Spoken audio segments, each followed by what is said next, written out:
Hi, I'm Brian Esser from How to Automotive, and in today's video, I'm going to take you along on our Jeeping adventure that we just went on. We started it at Rattlesnake Canyon Jeep Trail and ended it in Pioneer Town. Then for a little extra adventure, we went the next day, we went to Joshua Tree and did a little exploring on our own. So come with me and I'll take you along on our little adventure. Before we hit the trail, I had to do a few things to the Jeep to get it ready. I swapped out the original flood type lead acid battery with a more off-road friendly AGM battery. This is a glass pack battery that's designed to absorb vibrations and not have the batteries break down and possibly even short out. I'll do a more detailed video on these batteries in a future video.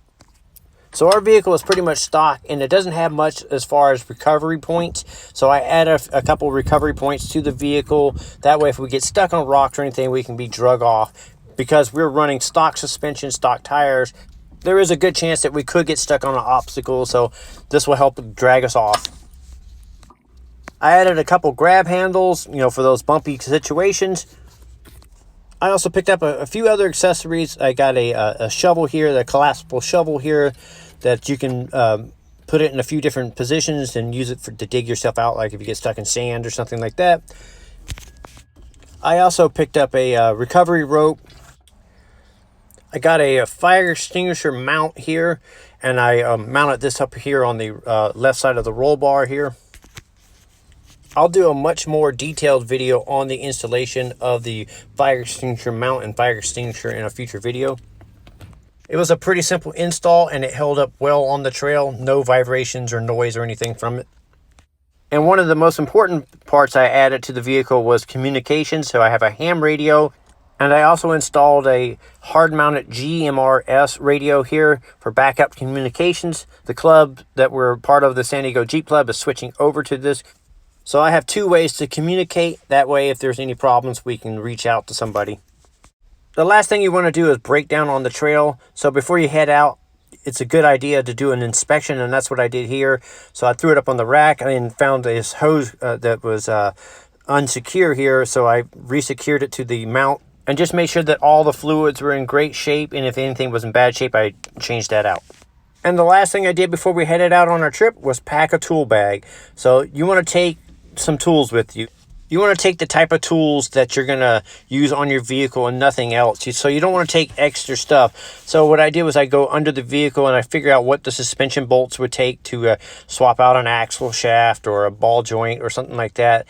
And then and I only pack those tools. So I use these bags by Grease Monkey. They're known for making gloves, but they also make bags and stuff like that. I like the bags. That way, when you put your tools in there, they don't vibrate and rattle, and you don't hear that noise in the back of your vehicle as you're going over the trail. That stuff can be annoying. So I pack them in a bag like this here, and I take along as much tools as I feel that I need. I also take a few extra tools because there's other types of vehicles that will be out on the trails with us sometimes. And I like to be helpful. If somebody breaks down, I got some tools to help you get off the trail. Some diagnostic equipment, some hand tools, some power tools, whatever it takes to help get you off the trail.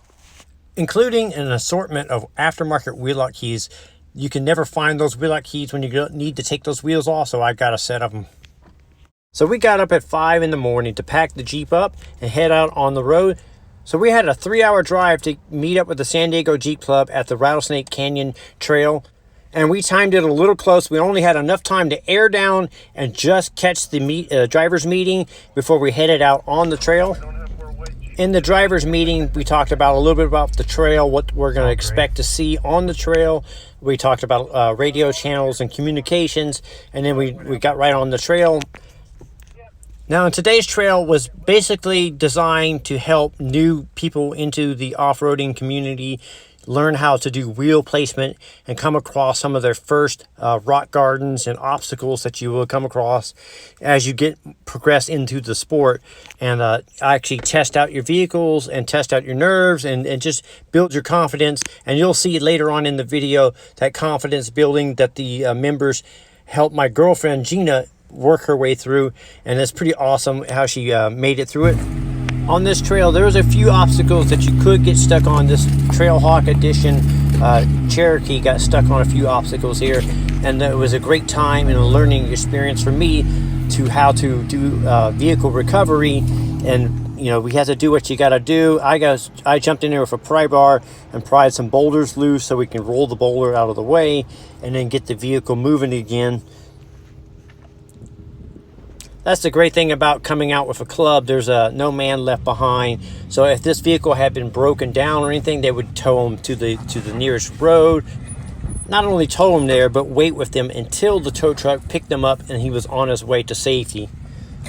It was awesome watching the San Diego Jeep Club members work. You know, they were awesome at spotting and guiding all the members through the hard, difficult spots. So on this Rattlesnake Canyon run, we had 29 Jeeps in this event, and I would say a good quarter or more, I would say, were beginners, including myself.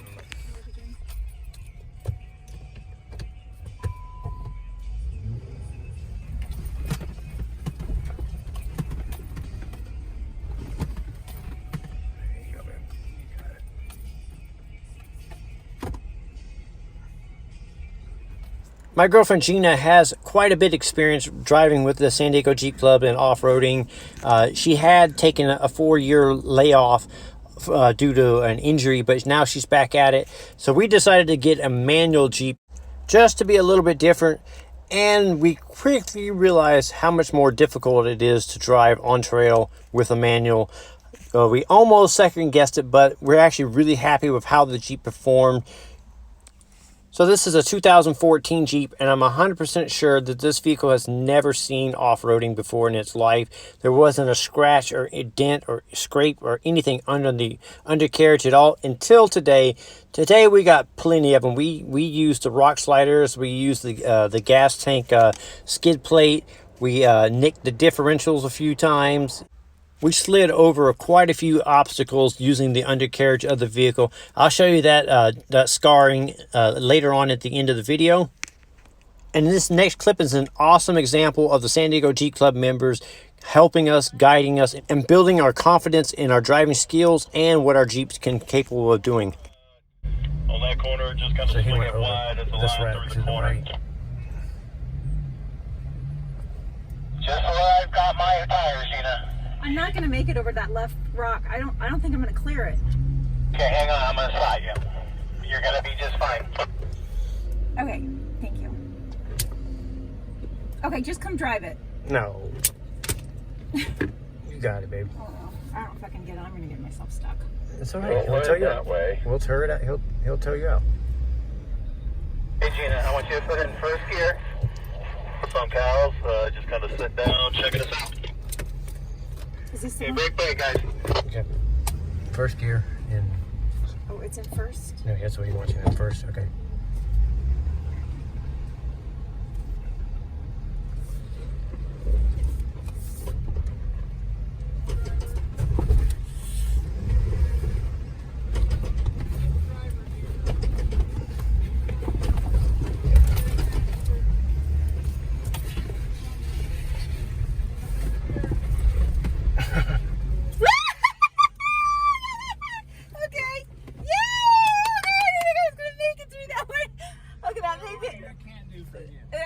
That's what I'm saying.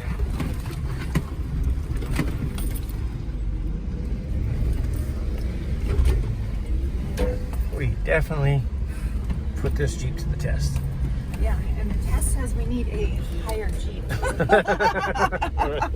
Right? We're going big, boys. So after a couple hours on the trail, we ended up in Pioneer Town. So this town was created shortly after World War II as a Hollywood set to mimic a Old West town. And in the shops and stores, there was quite a bit of Hollywood memorabilia. This little town is just about 4.5 miles outside of Yucca Valley. You can drive to it. You don't need to do an off-road tour to get to it. Just makes it much more fun. So we rented a hotel and stayed the night. And then the next morning, we got up early and we went to breakfast. And we decided to go to Joshua Tree National Park and take a few stops and detours on the way through the park on our way home back to San Diego.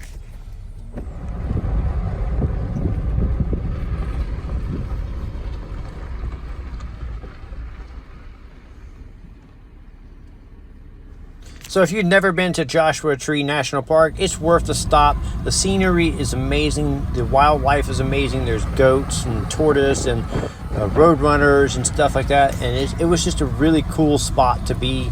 It's kind of like a desert oasis. There's camping. If you're into camping, there's camping spots available.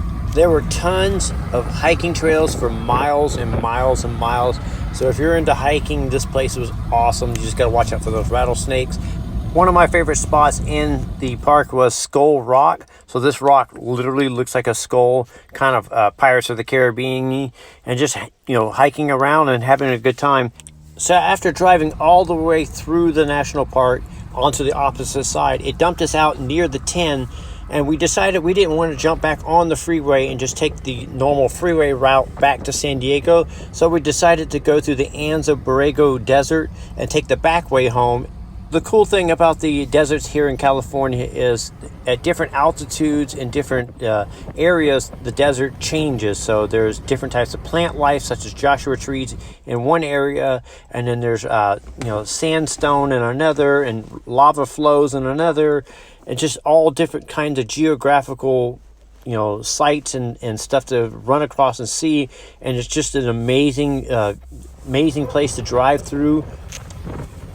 And as you make your way through the desert, it even opens up into farmland and just a bunch of unique areas that you would not necessarily see if you take the old freeway. I'd encourage you to take those back ways around. So now that we're home, I wanted to share with you some of the damage. So as you can see here, the control arms here got a couple skids here. There's a pretty good sized dent right here where the control arm mounts. The rock slider and frame here took some hits on it.